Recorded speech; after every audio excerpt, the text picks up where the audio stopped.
If you ever get a stomach ache after eating, could be your gut telling you it's not happy with the care it's getting. Hy-Vee dietitian Nina Struss has tips for good gut health during this IBS Awareness Month. Yes. Yeah, it doesn't. I guess that doesn't mean you have irritable bowel syndrome, but no, but it is just bringing awareness to that. And IBS is kind of like an all-encompassing diagnosis where it's, you know, people who have general GI discomfort that maybe they don't know exactly what's going on or don't have a specific, you know, issue that they can pinpoint it on. They're generally diagnosed with IBS. Well, I know you want to explain to us something called the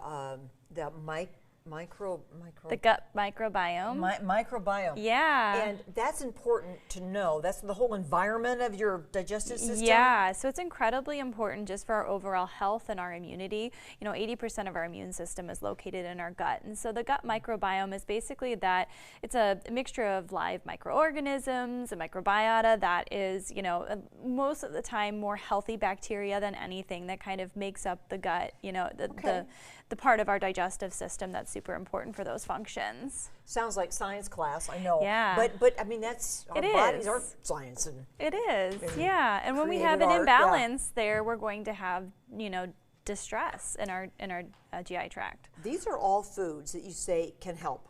And they seem kind of diverse to me. Onions, garlic, bananas. Right. Right. So what we have our foods that contain probiotics and we have foods that are prebiotics. So probiotics are those healthy bacteria that we want to be living in more abundance in our gut. So those occur in foods that typically have live and active cultures. So things like yogurt, the cottage cheese that you have there actually, that does have live and active cultures on it. Not all of them do, so you always want to check the package and right where the ingredient list is, it should say live and active cultures on there. Well, I love cottage cheese, and this is called Good Culture. Yes. Has those good ingredients that you were mentioning. Yep, it has those good bugs. Same thing with yogurt.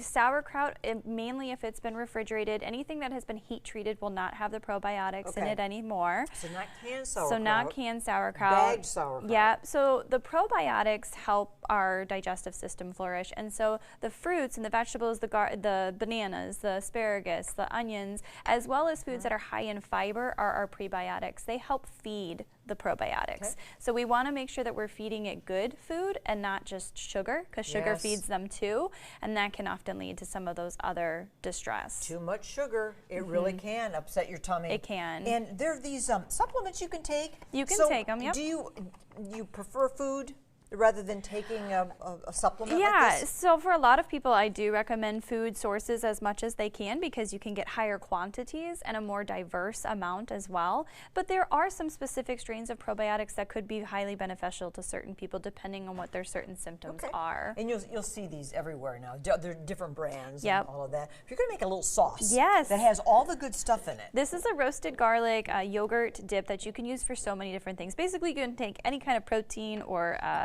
vegetable and you could easily just dip it in there. This is going to be our garlic olive oil sauce that we're using, so garlic infused oil. Then I've also taken 5 cloves of garlic and I've roasted them in a pan. There is garlic just reeking from this kitchen right now, so you want to be careful with this one. We've got a little bit of lemon juice, freshly squeezed lemon juice going in there, and then of course we're going to also use some of that lemon zest in there too. And then we're going to add in a little bit of parsley, and the base, which I forgot to mention, is actually going to be an Icelandic style plain yogurt. And that's a very good brand of yogurt, isn't it? Yes, we love Siggy's. So no added sugar here because it's plain, going to be very similar to like a Greek yogurt type of taste, or not Greek yogurt, sour cream is kind of what I'm going for, a lot more tart.